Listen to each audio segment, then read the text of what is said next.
Okay, so this is about electronic cash. So Debado is a new form of electronic cash.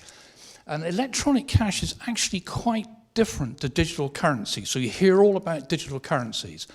They're quite different. This is real electronic cash. And it's no different to what you do today. So the argument is, if I've got cash in my pocket, what do? I take it out of my pocket and I give it to you. You put it into your pocket. That's how cash works. And so the argument is, why wouldn't you do that electronically?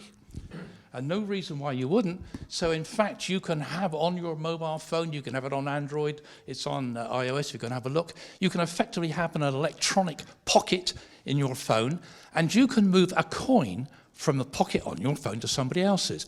Now, those coins are not attached to you. A coin is totally anonymous. Think about a coin in your pocket. There's nothing on there that identifies you to owning that or to where it's going. And so the argument is, why wouldn't you do that electronically? Why wouldn't you have a physical coin that's got effectively electronic parameters? And of course, at the end of the day, you can technically do that. And I'm very pleased you can do it on one slide. So one slide says, all I do is I have coins in my pocket. If I want to give a coin to you, I take it out of my pocket, send it to you by any way I like, any form of social media, it doesn't matter, and you can put it in your pocket. And so the argument is, what's the flaw in that? What's the technical flaw? And the flaw is about the double spend. So with electronic cash, the weakness is always, how do you stop the double spend? Because, of course, a copy is always perfect by default.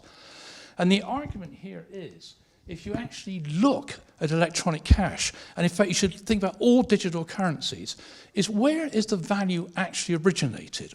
And the key thing about electronic cash is you're actually referencing it, you're collateralizing it to fiat currency. And therefore, the person who effectively originates the value, they're the ones that need to underwrite it. They're the ones that worry if you get the double spend. This actually totally solves the blockchain problem. So in my previous diagram, there was a kind of a immutable ledger there. But in actual fact, if you define an originator, and you should do that with any asset, the second you do that, what you immediately realize is the person who's underwriting that effectively is the one that worries about whether you double spend or not, and therefore consensus becomes trivia. All the properties of cash you can kind of see there. And these are things I'm going to argue you still want, I'm going to talk later about that.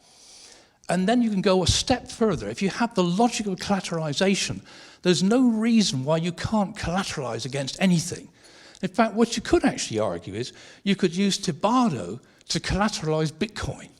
So you could actually have a voucher, a certificate, which is equivalent to Bitcoin. And you can just trade that as instantly as you can trade cash using the same principles I showed you. And it's a bearer instrument. That's a bearer instrument. That actually is 50 TIBs. It could be 50 Bitcoins. It could be anything.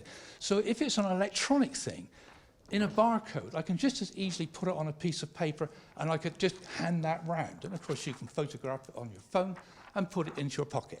I'll leave those out for people to look at, and I'm done. Thank you very much.